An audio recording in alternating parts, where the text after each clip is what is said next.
words, words, which one will you choose? This one's short, that one's sweet, but this one just moves me. Words, words, words, words, which one will you choose?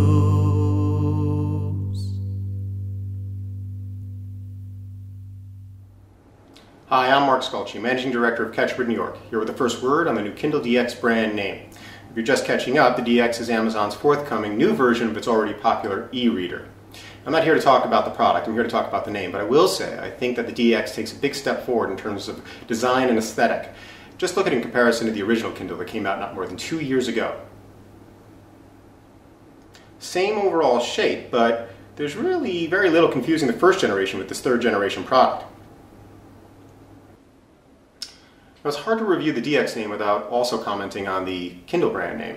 And very quickly, I'd say I think it's a pretty solid name. I think it aptly speaks to an inspired piece of consumer technology, one that can arouse interest and curiosity, which is really the definition and meaning of the word Kindle.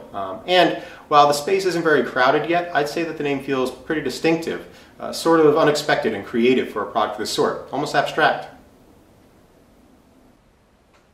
It's also hard to overlook the somewhat ironic but probably unintentional allusion to the word kindling, which takes me to rolled up newspapers and crackling fires, perhaps the only thing the paper will be good for in the future. I don't know, maybe, and perhaps that association is just mine. In terms of the DX brand name, I guess I have mixed feelings, so let me start with what I like.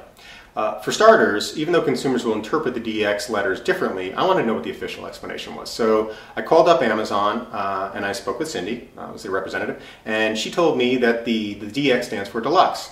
And honestly, that wasn't the first association that I had with the letters, but after speaking with my colleagues here at Catchword, it turns out that's not so uncommon an association. Just about everybody was taken to deluxe. So kudos to Amazon for choosing a generally communicative abbreviation. Amazon also deserves props for choosing a name that merely qualifies the already powerful Kindle brand name. Kindle is a name that's already building strong equity and brand recognition, and so I think it was wise of them to keep the focus on the Kindle rather than on the sub-brand. Another success for the DX is its unintended associations, and one that immediately occurred to me was docs, as in documents, which is really quite relevant because this product, with its extra large screen, is really intended to bridge the gaps between personal, professional, and academic uses. Amazon is almost certainly hoping that every college student and business professional in the country will start to carry a Kindle around instead of their textbooks and legal volumes and other weighty matter. So I think that the allusion to documents was actually a very smart move. One of the things that kind of bothers me about the name, or the Kindle naming strategy rather, is that there doesn't seem to be one, and this is what I mean. First, they introduced the Kindle. Then they introduced the Kindle 2. Little I, little I, little I. They introduced the Kindle DX, or Deluxe. It's kind of hard to find the cohesion in this strategy. The Kindle and the Kindle 2 made sense, but the DX is kind of a disconnect. The expectation is that it would be the Kindle 3, unless it's the last product in the Kindle line of products, and I can't imagine that's the case. Which is another thing that bothers me about the intended deluxe meaning. It really does imply top of the line when I kind of get the sense that Amazon is just getting started with this product. Can't imagine that the DX is Amazon's end game. What about a color version or interactive capabilities?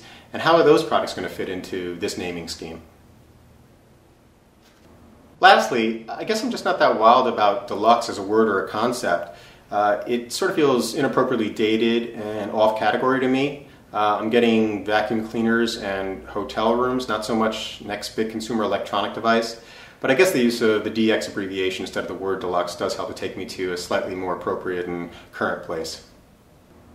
In any case, with the exception of a few missteps, I think Amazon did okay with the DX name. It's short, it's vague enough to communicate a variety of different things about the product, and I guess it's suggestive enough of its intended meaning, deluxe. I'm Mark Sculci, Managing Director of Catchword New York. This has been the first word on the Kindle DX brand name. Thanks so much for tuning in.